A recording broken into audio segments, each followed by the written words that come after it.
दोस्तों, बचपन से हम लोगों ने अपने बड़े बुजुर्गों, माता पिता, नाना नानी, दादा दादी से बहुत सी कहानियां सुनते आए हैं।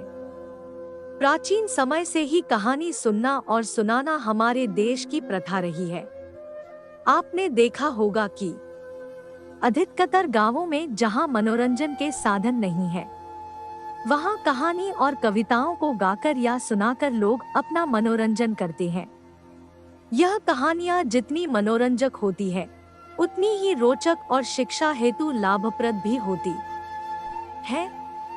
आपको बता दें कि हिंदी साहित्य में कई ऐसे लेखक हुए हैं जिन्होंने शिक्षा लाभप्रद ऐसे छोटी छोटी कहानियां लिखी है।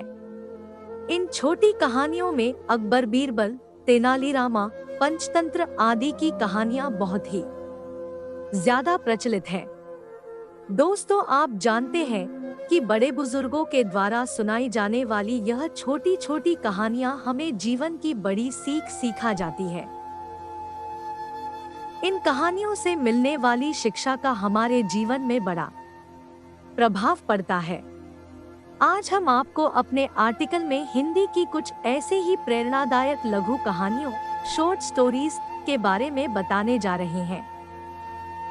इन कहानियों को पढ़कर आप अपना मनोरंजन भी कर पाएंगे और जीवन में काम आने वाली शिक्षा के बारे में जान पाएंगे। लालची लोमड़ी की कहानी में यह है कि एक बार की बात है, एक जंगल में एक चालाक लोमड़ी रहा करती थी। गर्मियों के दिन थे और वह भूख से परेशान होकर जंगल में भटक रही थी। बहुत देर जंगल में भटकने के बाद लोमड़ी को एक खरगोश मिला, लेकिन खरगोश मिलने के बाद लोमड़ी ने खरगोश को खाने की बजाय उसे छोड़ दिया, क्योंकि वह इतना छोटा था कि उसे खाने से लोमड़ी का पेट कहाँ भरने वाला था। इसके बाद लोमड़ी आगे बढ़ी, फिर से जंगल में भटकने लगी।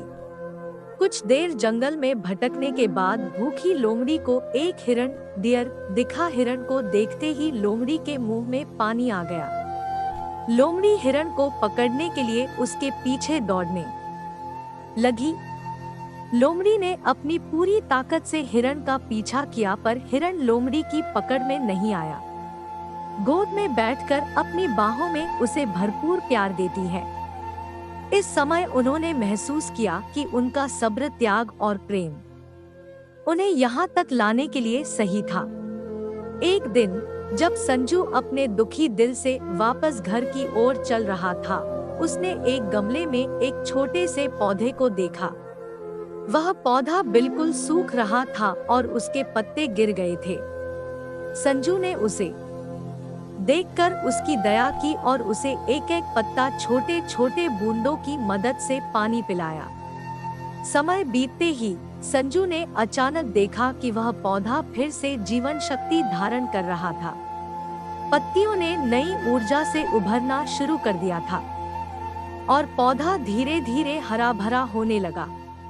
संजू ने आश्चर्यचकित होकर देखा कि उसकी छोटी सी मेहनत ने एक नया जीवन उजागर किया था। इस घटना ने उसके मन में कुछ बदलता हुआ महसूस किया।